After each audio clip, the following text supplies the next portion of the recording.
As some of you might have noticed, I'm Israeli, and in true Israeli fashion, I want to start this talk with a direct question. So, anyone here knows this guy? Okay, we have at least one person, that's it? Two people. So for those of you who don't know him, this is Kevin Finster. Kevin is a respected security researcher that found a vulnerability in one of DJI drone system. One that, according to reports, leaked personal information of their consumers. Now, as you can clearly see, Kevin has lots of hair. Although he has lots of hair, he wanted to wear the white hat. He wanted to report the vulnerability to DJI under their just-launched new bug bounty program. Now, when DJI launched the program, they didn't have a clear scope or a policy. So, according to reports, Kevin contacted DJI, and according to reports, in private communication, DJI in fact authorized that the vulnerability he found was within the scope of the bug bounty. Not only that, my friends, they also offered him the highest reward for this vulnerability, $30,000. Do we have any hunters here in the crowd? Someone that reported the bug bounty? Okay, so we have one person here. Okay, 30,000 is very high. That is not about a bad bounty to get for a vulnerability. Then the plot thickened. DJI also wanted Kevin to sign an agreement that he found was one-sided, one that left him legally exposed.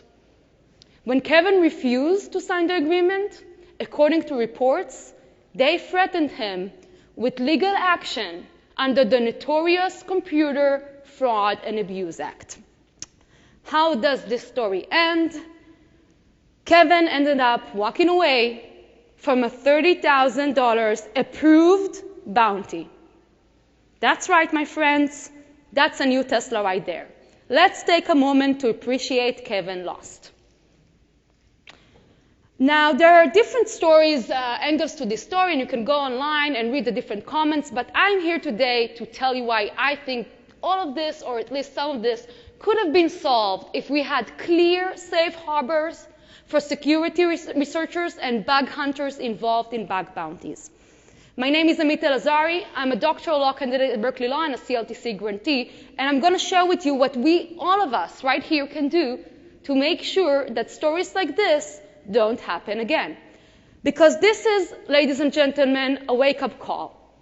More and more, we hear stories about security researchers, reporters, even people right here in this room, or people that you personally know, that get threatened with legal action because they want to do the right thing and report the vulnerabilities. In fact, this is such a problem that the Center for Democracy and Technology that we just heard from approached 50 security experts and leading thought leaders to come up with a call for action, to come to this community and others and basically raise awareness to this problem, because those legal threats and the lack of safe harbors is putting everybody at risk. It pushes the community towards full disclosure instead of coordinated, responsible disclosure. And our security researchers are not alone. This is another guy. Anyone here knows this guy? Krista Wilson? Okay, we have at least one person again. Oh, two people. Great. Krista is an algorithmic auditor. Algorithmic auditors are tinkering with black box algorithms, discovering what's going inside, and exposing potential deception or bias in those big data algorithms. Now, those researchers are a new emerging discipline of white hat hackers. And they have the same type of legal barriers that security research have, because they need to engage in crawling and scraping and type of security techniques and using fake accounts or sock puppets. In fact, they are now challenging whether the CFA is constitutional because it creates limitation on their ability to discover such data abuse and vulnerabilities.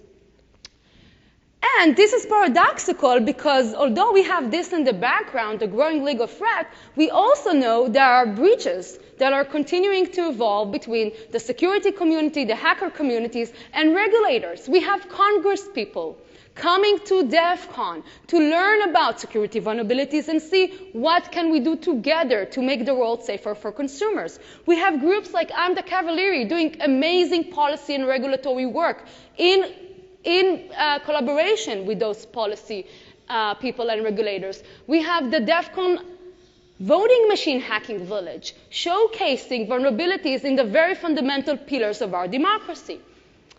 And in the midst of all of this, we also have bug bounty programs. And this is what I'm going to really focus on today.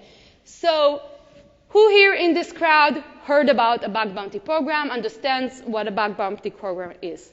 Great, right? It's all over the place. Now be honest.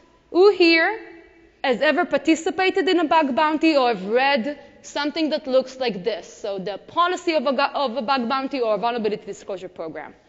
Okay, we have a few hands here, but less. Now be honest. Who here has read the legal part of the bug bounty or the vulnerability disclosure program? Okay, we have a few who went. Some of them have heard this part from previous talks. And less people, because I accept this biggest lie of the information age, and sometimes people don't pay attention to the fine print. But as we will learn today, the fine print really matters if you want to make this type of economy grow and hackers really feel safe to report vulnerabilities. So this is a terms of use talk, a little bit of a disclaimer of my own. While I am a lawyer, I am not your lawyer yet. I am not admitted in the United States, and this is not legal advice, of course. So software is eating the world, and the vulnerability economy is booming. Never before the legal market for vulnerabilities has been so dynamic. We have tens of thousands of hackers participating in bug bounties. Tens of millions distributed in bounties. Just look at those numbers. We now have a bug bounty for the Pentagon. Hack the Pentagon. We have a bug bounty for the US Army. Starbucks, your local coffee shop, has a bug bounty, and even financial institutions, so traditional industries like Western Union and the like, are basically becoming more and more aware of this phenomenon and opening it up to and asking the help of the external hacker community. Those programs actually invite hackers to report vulnerabilities legally in exchange to monetary and reputational rewards. So this is a framework that allows companies to work with the external hacking community, and this is different than just a pen test because now we are working with hackers from all over the world. We are not just giving them money, we are also giving them coins, like this one of only 20 in the world, that Tesla gives their best security researchers that actually report vulnerabilities. So this is another way to basically incentivize external researchers to work with you. Not only that, we are even giving them flight reward mileage.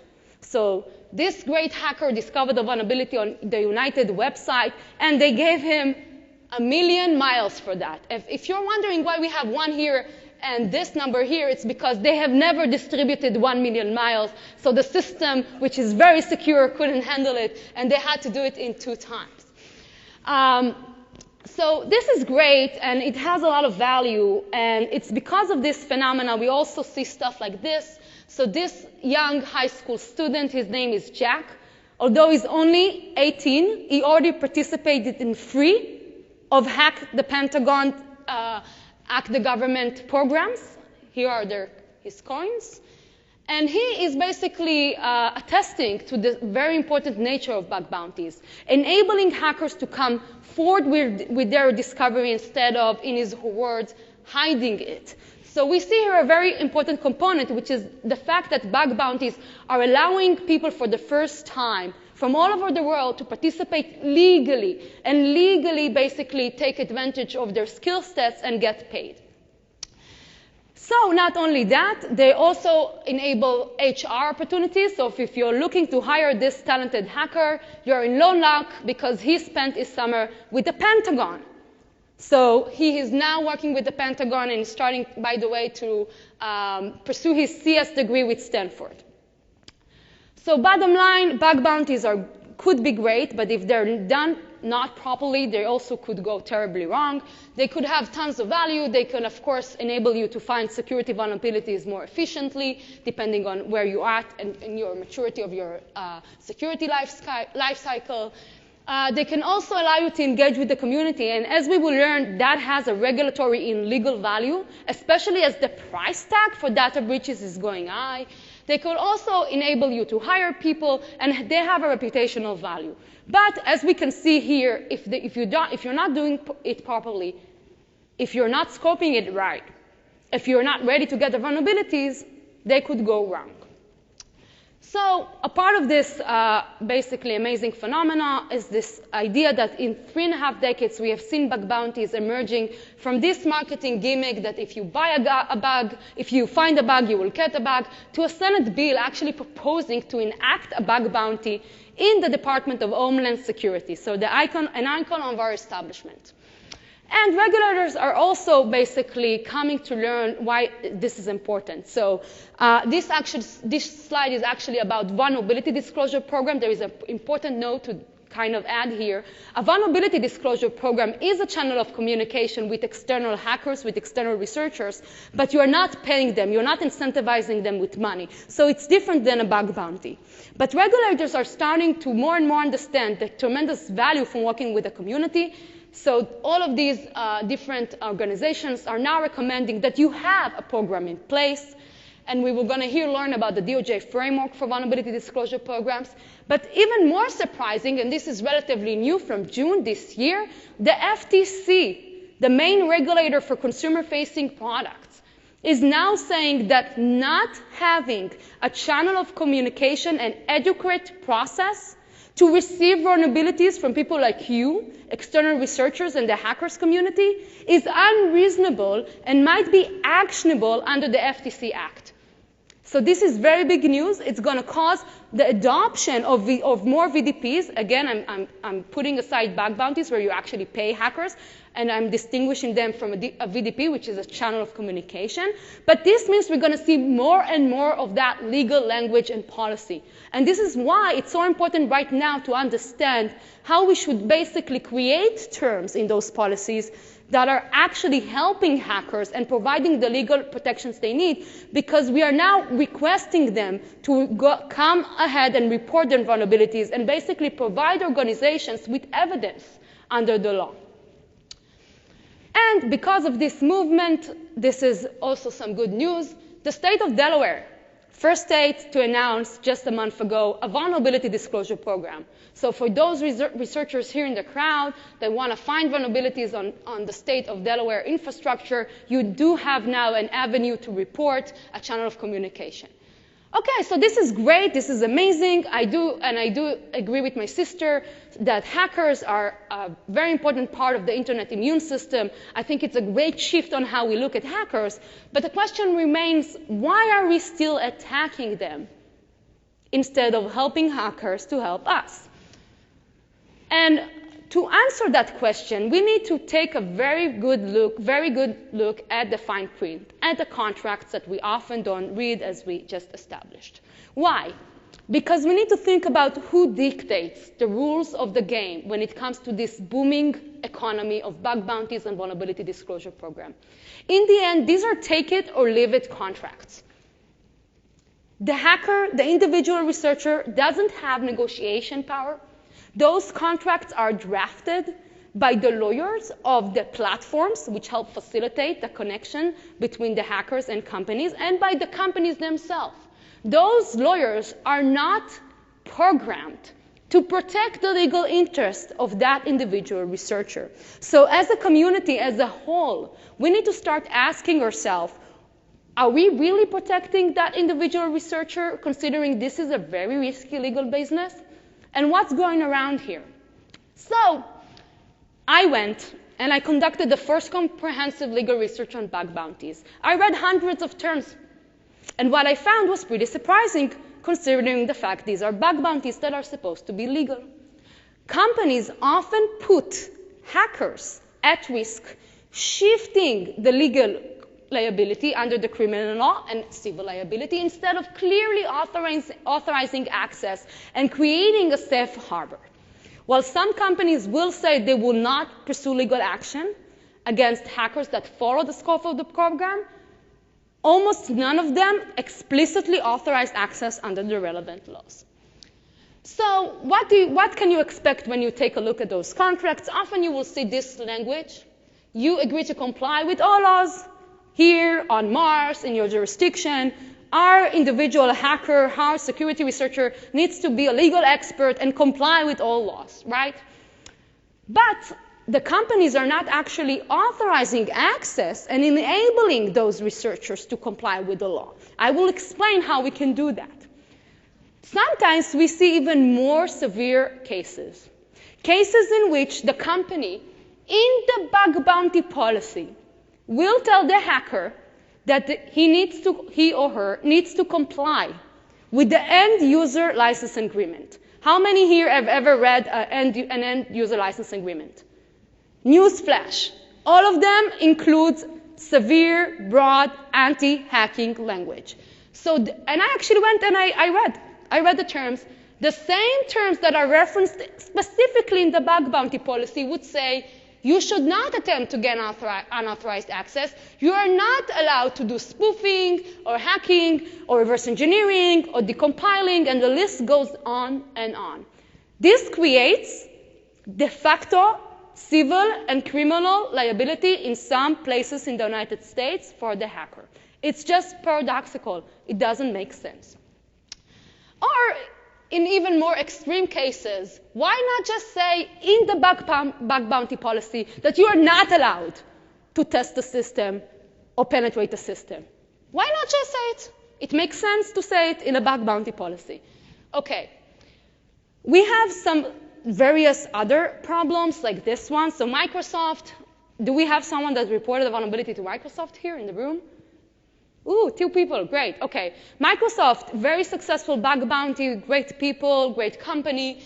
They have a lot of bug bounty legal terms in the tens, by the way. You can go online and look at it. And in one of their, what they do is actually they separate between the technical scope of the bug bounty and the legal part. So if you go online, if you look at for example, the Microsoft Cloud Bounty program, you will see all the scope and all the different terms. But in order to get to the legal notice, you will need to click one more, take one more step. And if you get there, you will see that first of all, they require you to not do anything illegal. Great. You are totally equipped to do this because you were provided authorization under the law. Of course, they don't do it, so this is somewhat paradoxical.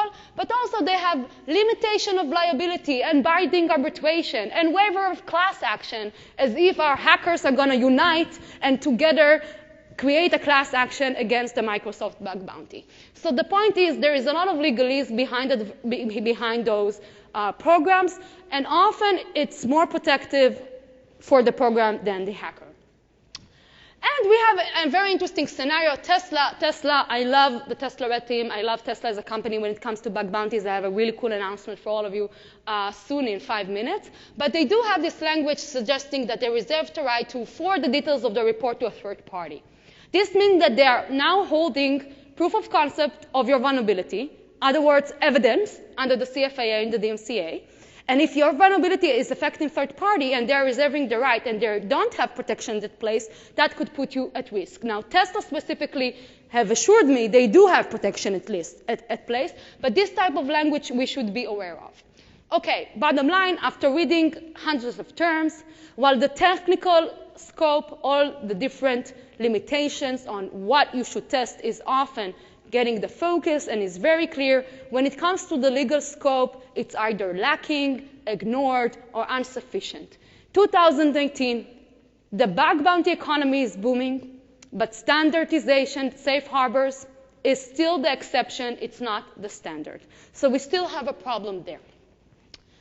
Okay, and my findings are actually also supported by this great research. By the way, we are now collaborating to expand it and update it. Lasaka and Elle conducted a research on 77 HackerOne policies. HackerOne is a platform that facilitates bug bounties. In 2016, so this is a bit outdated, but they found that only 17 out of the 77 policies had a partial safe harbor. A partial safe harbor is a commitment not to pursue legal action, okay? And still, we still see that this is at the minority of the programs. It's not the standard. It's not the majority. They also found that policies are really complicated. Okay? So, for example, how complicated? They found that the readability index, which is used in the academy to basically measure how policies are readable, it's used often on privacy policies, is around 39.6. Just to compare, a law review is around 30. So, bug bounty policies are also complex, and I have seen examples of very, very complicated legal language that I'm sure is very hard to understand, not just for me, but for others. Great, and this is paradoxical. Why is this paradoxical? Because bug bounties are supposed to be legal. That's their whole point. That is how we compete with the black market. And it's also paradoxical because we know that hackers care about the legal risk. So, for example, a research conducted by NTIA in 2015 with more than 400 researchers found that 60% of them, 60, mentioned that threat of legal action is a consideration on whether to disclose a vulnerability. We also know from the CDT report conducted recently in 2018 on 20 leading security experts that half of them mentioned the CFAA or the DMCA as a source of potential concern, basically requiring them to somewhat adjust their security testing. So the law affects how hackers basically will approach companies and work with them. So legal incentives should matter. They should affect basically your ability to attract the best hunters, the best hacker to your program. And this is a little bit more survey evidence on that, in that respect. We know that 92% of researchers will work with a company to disclose, but when communication is basically not facilitated, it creates frustration, and it's limiting the ability of security researchers to work with a vendor.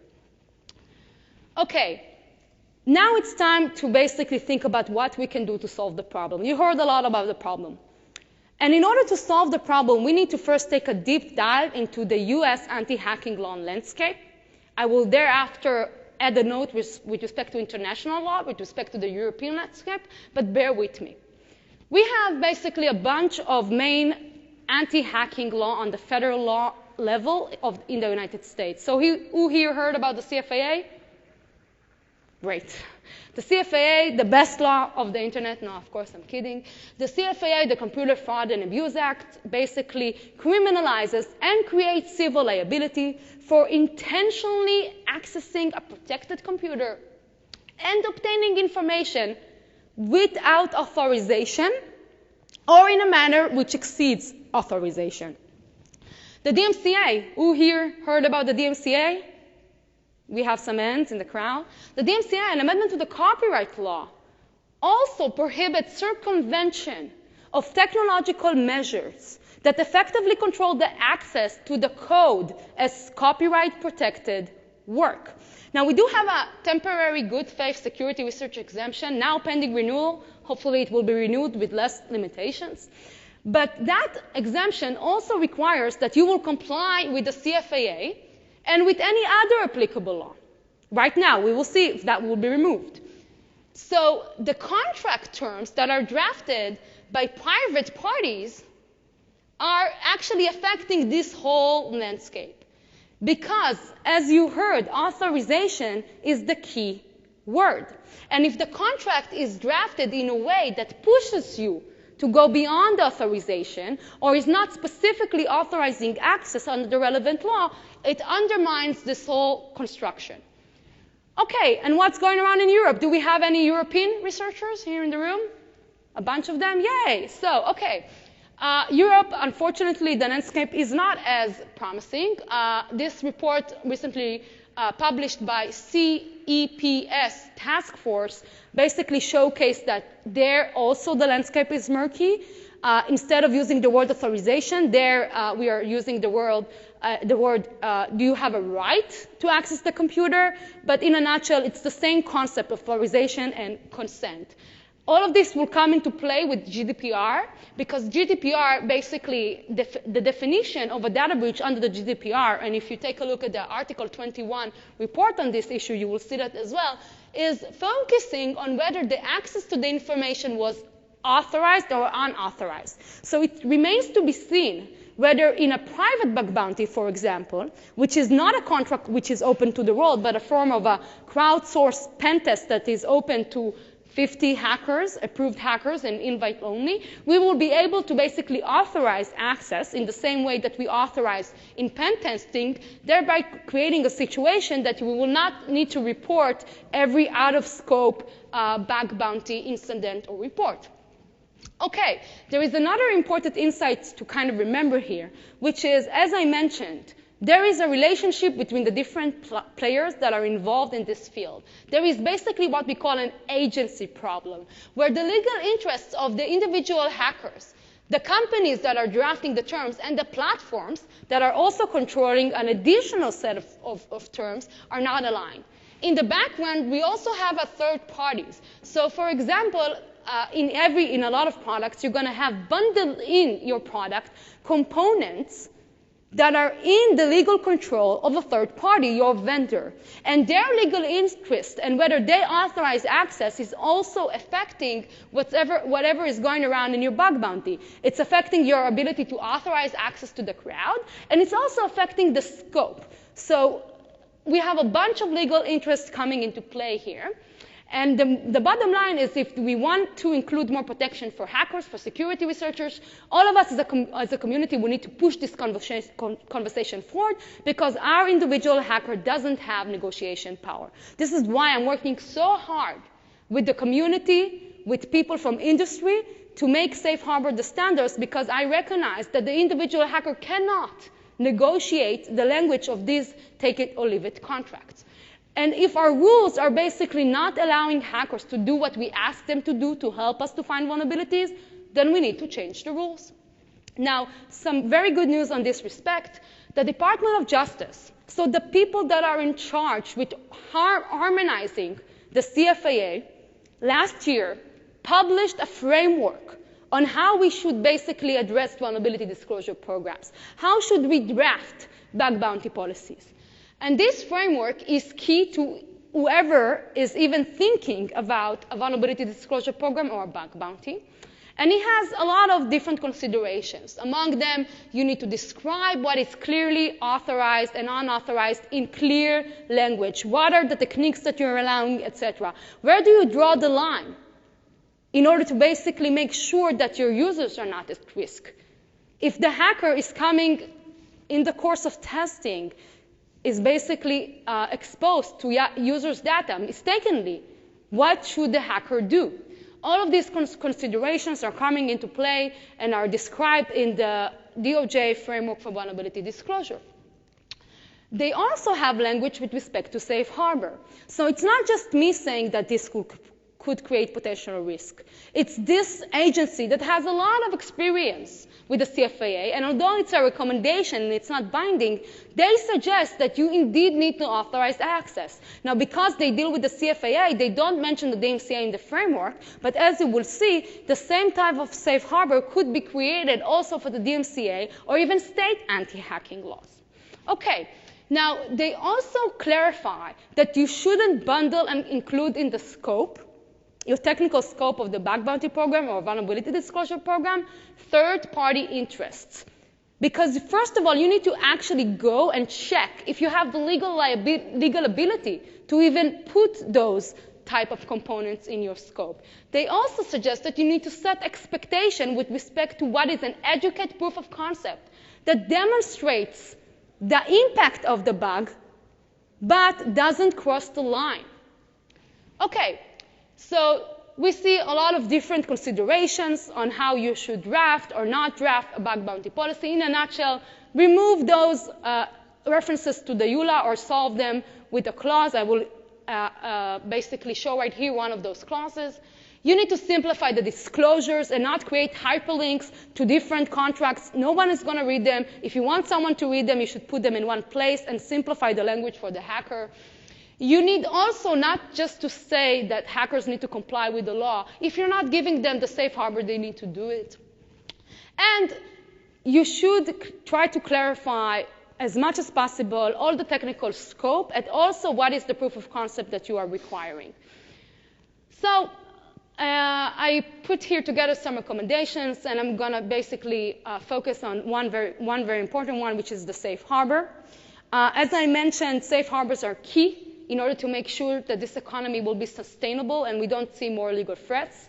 And the way you do it is basically explicitly authorizing access. So the first component, and this is also recommended by the DOJ framework, is basically saying that you will not pursue legal action for good faith violation of the policies. Some companies cannot say that because they have so many third parties bundled into their product, they cannot exempt good faith violation. Still, you can say that you will not pursue legal action against companies, against hackers, that follow the guidelines and the scope of the program. That's the partial safe harbor. Then you can explicitly say that the hacker is authorized access as long as the hacker is following the guidelines of the program, is the testing, his or her testing, is in fact considered authorized conduct under the relevant law. The DOJ is talking about the CFAA. I add on that the DMCA and relevant other laws like state anti-hacking laws. And then you basically suggest that if a third party is initiating a legal action against you, we will tell them. We will tell them that you basically acted according to our bug bounty policy. So you're probably asking me or yourself, Amit, you've been talking about this for a while. My first talk on this was DEF CON last year. You've been trying to make a lot of noise. We have these great resources. What's going around? Like, who is actually providing hackers right now explicit safe harbors? Who is complying with the recommendation of the Department of Justice framework a year after this framework was published? Any ideas how many companies have an explicit safe harbor? From our crowd. Yes. It's free? You suggest free? Okay. So I know, because I track them, I actually have a hall of fame of companies with safe harbors. You can go online and check it out. And right now the situation is we have around 22 companies with explicit safe harbors. 2 of these companies are the programs of the platforms themselves. This is great because the platform were a part of the problem last year, and now they're actually helping me to foster adoption of safe harbor. And we also have here Mozilla. Right? Mozilla, pioneer of bug bounties, recently adopted a safe harbor, and Tesla, and I'm going to talk about it. We also have here Dropbox as number 1, and I will explain why soon.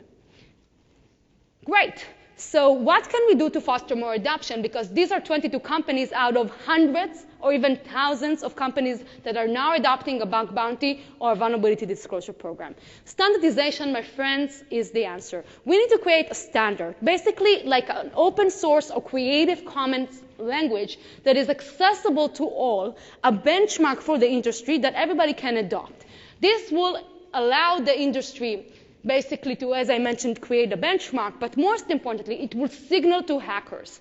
It will simplify the disclosures because hackers will not, or external researchers will not need to be our legal experts. They will not need to go after another language. They would see, oh, I'm familiar with this. This is providing me protection. Now I feel safe with this company. I want to hack on this bug bounty program. It will reduce transaction and drafting costs, basically the work of lawyers, because we're going to have a norm, a standard that everybody can follow.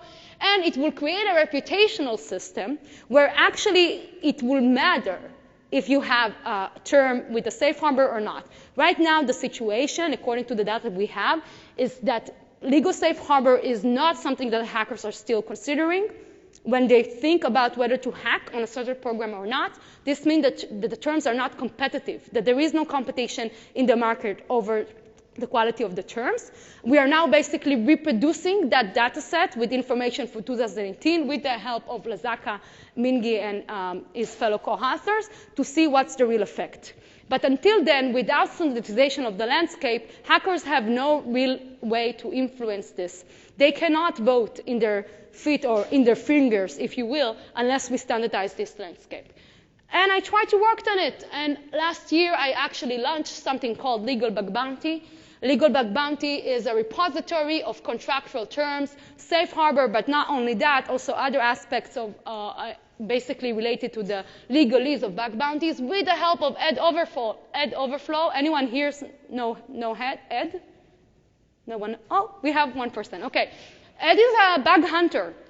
He's a security researcher, a student, and he has done great work with security text, which is another standardization project. And since I know little of GitHub, Ed is helping me with Legal Bug Bounty. You can go online even today and suggest to your friendly lawyer to take a look at this language because this is not legal advice and consider to adopt a safe harbor in their bug bounty.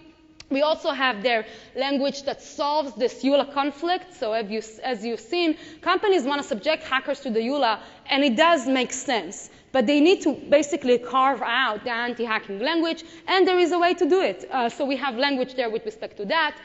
We are embarking upon our next mission, which is the third-party vendor authorization.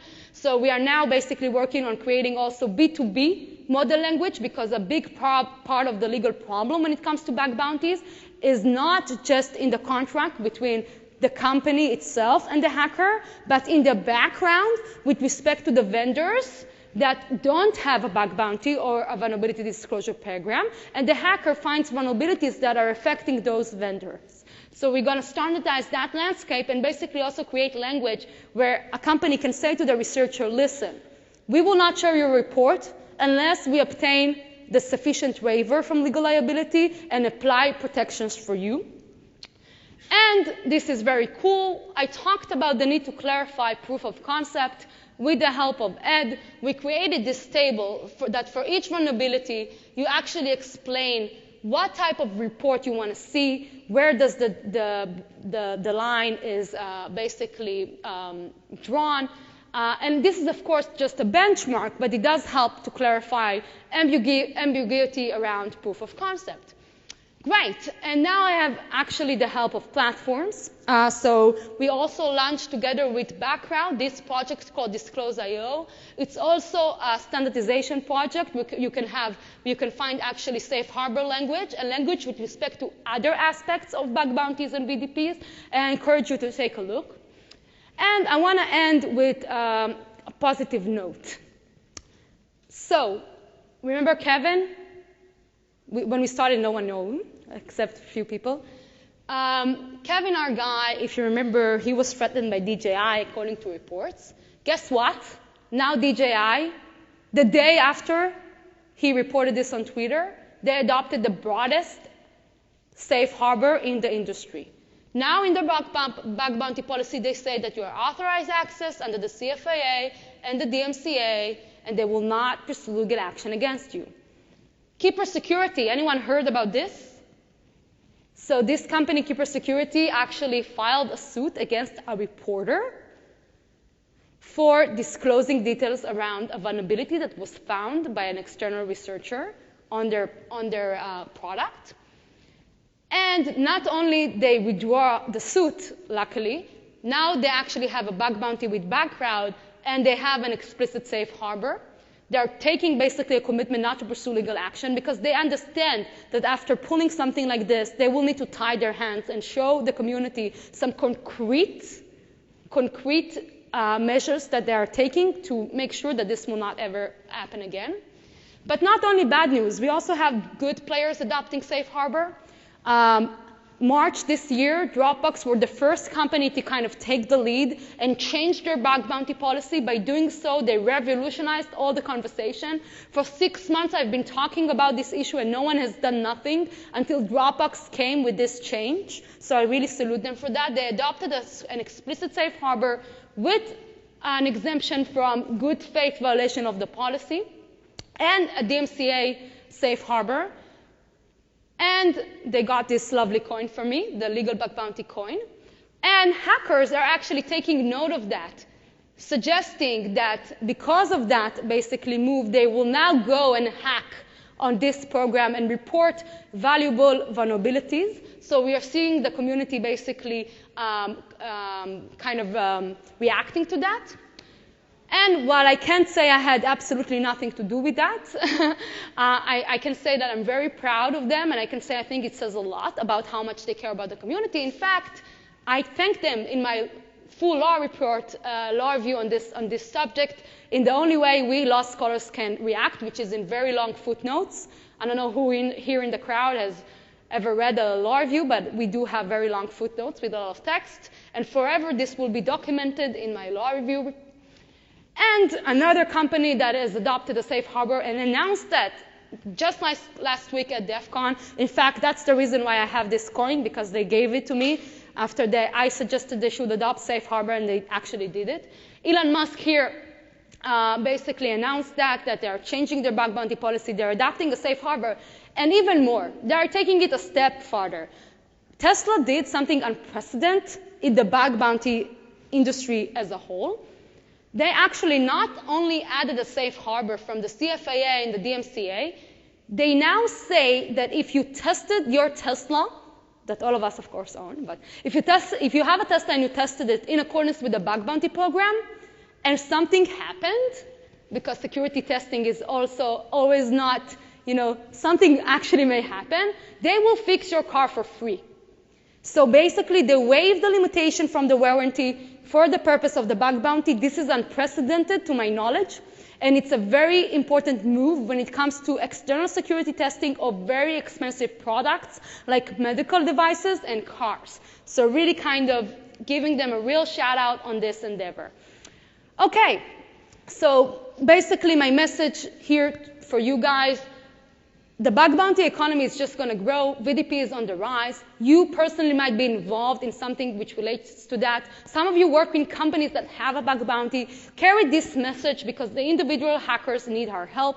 No one is going to negotiate or change their terms unless all of us push this conversation forward, push the standardization conversation forward. And as I just showed you, I'm just one person, and I was instrumental in helping just a number of companies adopting a safe harbor. Imagine what all of us can do if we actually take this message and actually operate on, on this. That's it. I'm here for your questions. You can follow me on Twitter. You can follow the Legal Bug Bounty Project, Disclose.io. And let's make safe harbor the standard.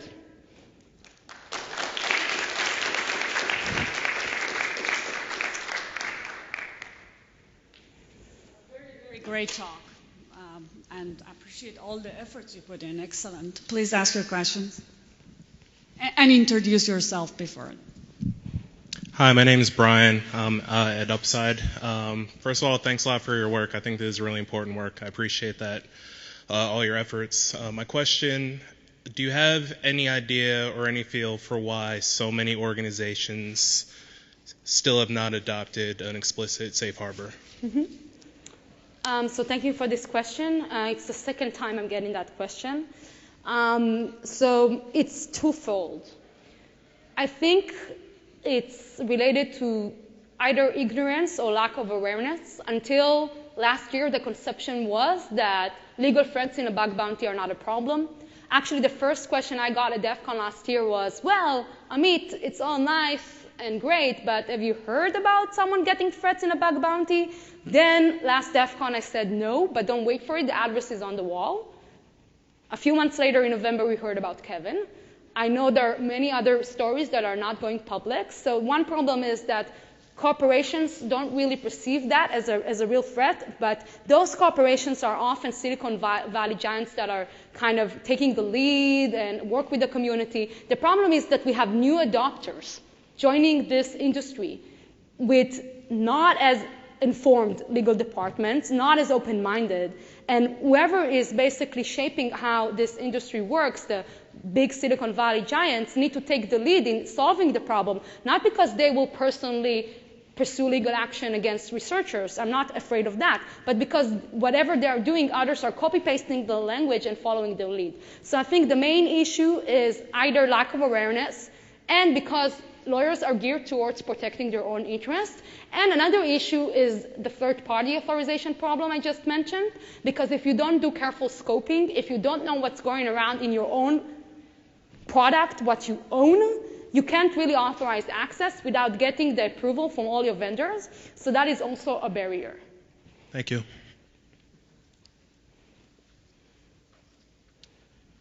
Scott Towsley with the Department of Homeland Security. I was struck by the third-party piece or two that you had in there. You've got an investigator and bug bounty, searcher, vulnerability researcher, whatever, and a company, and then you've got other companies tied in or the large customer base that they're worried about and so on. And I'm also thinking about the same sort of vulnerability researchers and problems in government systems, and then the third party and the interest area is the public generally, not just the customers. Do you think those are fairly similar, and so good bug bounty programs in the commercial side might look a lot like what they should look like in the government side and vice versa? Or do you see differences? Have you thought about the two different use cases? I mean, I know what the lawyers will say, that there are huge differences, but the private versus the governmental version of this, have you thought about that, and what are your thoughts? Thank you for this excellent question. This is the first time I'm getting this question. So I have thought about it a bit. I think in the government side, because interests are more aligned than different corporate entities, often even competitors, there is room to basically have more coordination. And in fact, I think we see more coordination within the government, between the different agencies. But when it comes to private parties, the tension is often, especially in a bug bounty, you are not in negotiation power to basically negotiate the contracts with your vendors. The very big companies that run bug bounties, when they do have the negotiation power, they can actually use that as leverage and basically not just use the bug bounty as basically a form of signal as to whether the vendors are secure or to evaluate their security posture, but also to get the authorization they need and include those components in their scope. But not every vendor is in that situation. And I think what is changing the conversation is, A, what we just saw from the FTC. If now not having not a bug bounty but a vulnerability disclosure program, a channel of communication is illegal to some extent because it's unreasonable on the FTC Act, then now you have a lot more power. You can go to your vendor and say, listen, I'm running a bug bounty or I have a VDP. I am getting reports with respect to your security vulnerabilities. The fact that you don't have a channel of communication as required by the law is putting me at risk. I think that regulatory conversation is going to push basically the effort forward. But I think government has a way to lead the conversation when it comes to those problems that unfortunately private parties are still, they need to basically work with the lawyers, they need to figure out the negotiation, they need to open up contracts. So I'm hoping that where interests are aligned, which is government, that will shed light on how this process might look. Thank you so much for the talk, and let's thank the speaker.